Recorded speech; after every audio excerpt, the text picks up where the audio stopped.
Alrighty, welcome back everyone. We just talked about some of the different tidbits out of fall camp thus far. Definitely a ton of things going on all around the country, and we'll keep you updated with everything going on as it comes out. But let's get into some conference questions. We're going to go through all of the conferences throughout this week and break down some of the different questions I have around that conference as we head into what's going to be a crazy year across pretty much every single one. So let's get into the SEC first here, and I want to start with Texas, and I want to talk about their defensive line. What if Texas just can't control the line of scrimmage? What if they don't handle this SEC physicality the way that it seems they might be able to? There's definitely a difference between them being a 3-loss team and a playoff team, and it's probably decided on that defensive front. I do think they have a lot of really good players there, but SEC's physicality is real. There's no two ways about that. And frankly, this year in particular, the offensive lines are so strong across pretty much every team around the conference that you're going to have to face a really good offensive line pretty much every time you go on that field. If you're Texas and you can't handle the person leaning up against you, if you can't handle the really aggressive offensive lines that you're going to go against, you're not going to be successful. Plain and simple. You're not going to be able to hold a lot of these teams that you hypothetically should be able to. You know, an Arkansas team that is going to be able to run the ball, a Florida team that is going to want to run the ball.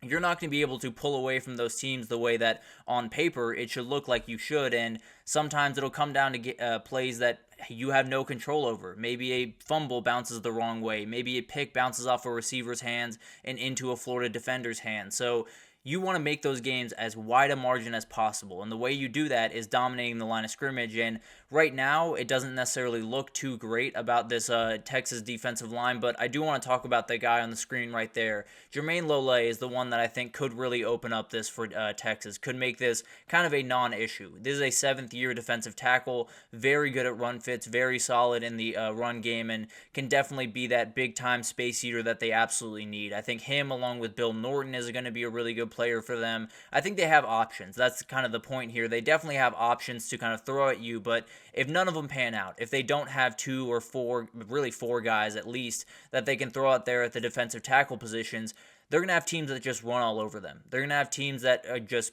stay in games that really aren't meant to stay in those games. They're going to have teams that, like that Arkansas game, where on paper you look at it and Texas will probably be a 14-point favorite. They'll probably walk in and should win by multiple touchdowns. They won't if they can't control that defensive, or they can't control the line of scrimmage, especially on the defensive line. So obviously it will be a very interesting thing to watch. I do think they have enough guys to make this kind of a non-problem, but as of right now, it's still a very big question mark around this Texas team. Then you move forward to Bama. Does Bama have the guy at wide receiver? We talked about Kendrick Law needing to have a big fall camp, and I definitely think that's the case, but what if he doesn't? From where I'm standing, they have a ton of really good players. They have a ton of really fun wide receivers.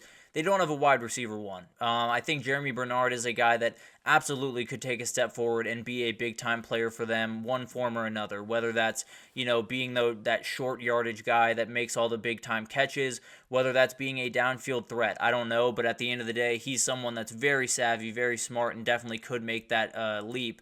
I think Ryan Williams is someone else to watch, absolutely a super talented freshman that could make that leap, but also there's a guy that's not there that frankly I think is a wide receiver one. I think Jalen Hale is an absolute beast. He got injured earlier in, I believe, spring and hasn't come back yet. And I don't really know what the outlook on that is. I haven't really gotten a firm update since, I believe, May. So it's been quite some time since we've heard a lot on the Jalen Hale front.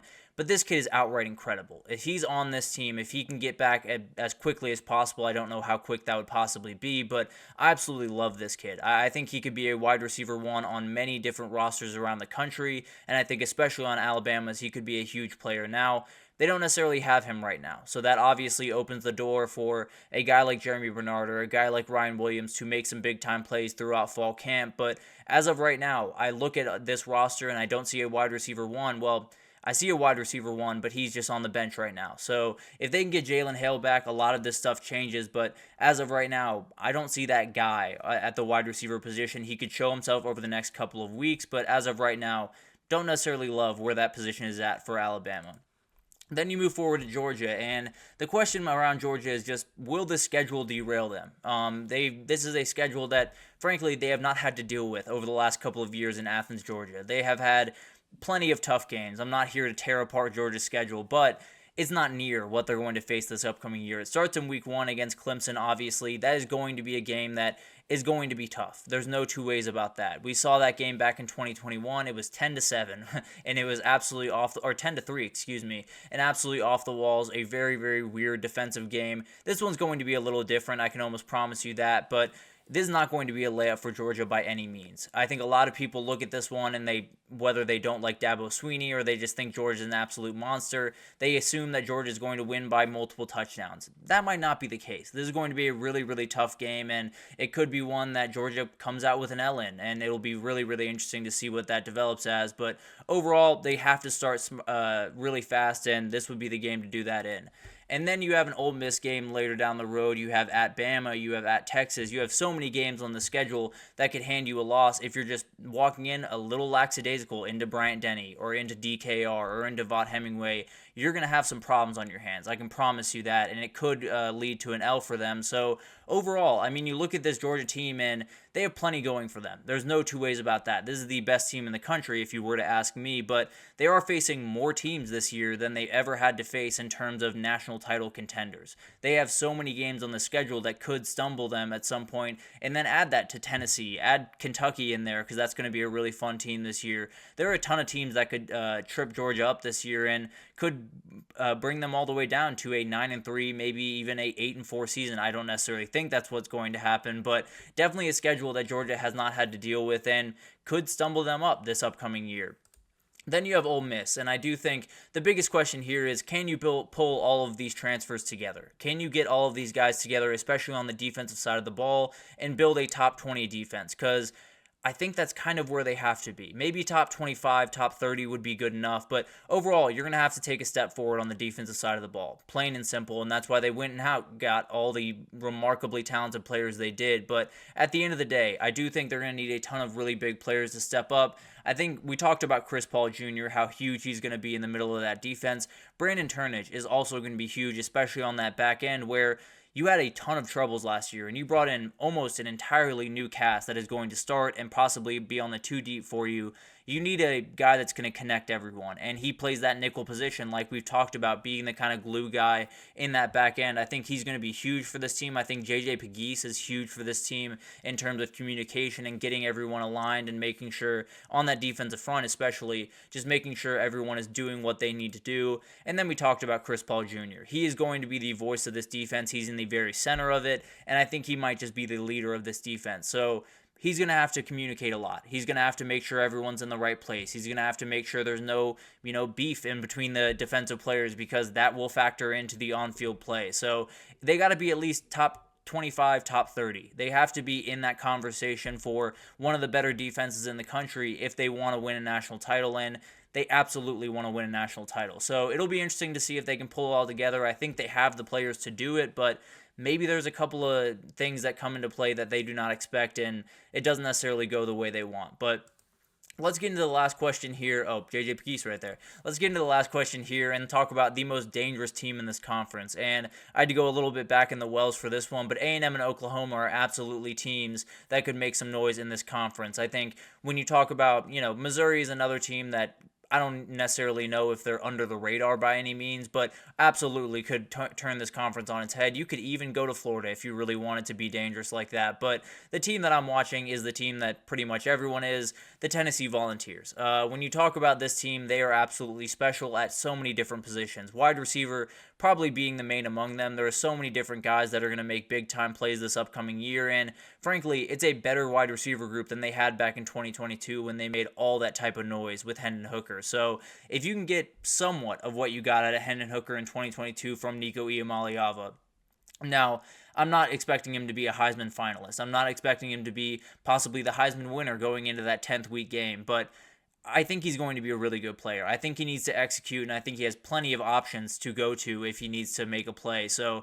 I think they have plenty on that side of the ball. They're going to make plenty of plays and have so many really, really good playmakers on the outside, especially in also a run game that I think is going to be really solid. As long as they can figure out that offensive line, they'll be more than fine. And then on the defensive side of the ball, when you have James Pierce Jr., you got a shot. He's someone that's totally going to wreak so much havoc on every offense. I think the back end needs to come together a little bit. Someone someone like Boo Carter needs to make some more plays. There are tons of players on that back end, frankly, that need to make some big plays as they head into the season. But when you have James Pierce Jr. on that front, when you have the entire defensive front that they have, frankly, you're going to be able to be in some of these SEC games. And I cannot wait to watch this team. I think they have so many chances to turn people's heads, whether it's knocking off Bama or knocking off Georgia. Maybe they could ruin the fun for some of the other teams in this conference just by beating some of these bigger teams. I think they're a team that is as dangerous as there is across the country. I think they could make so much noise in this conference, and frankly, I would be a little bit surprised if they didn't win one of those games that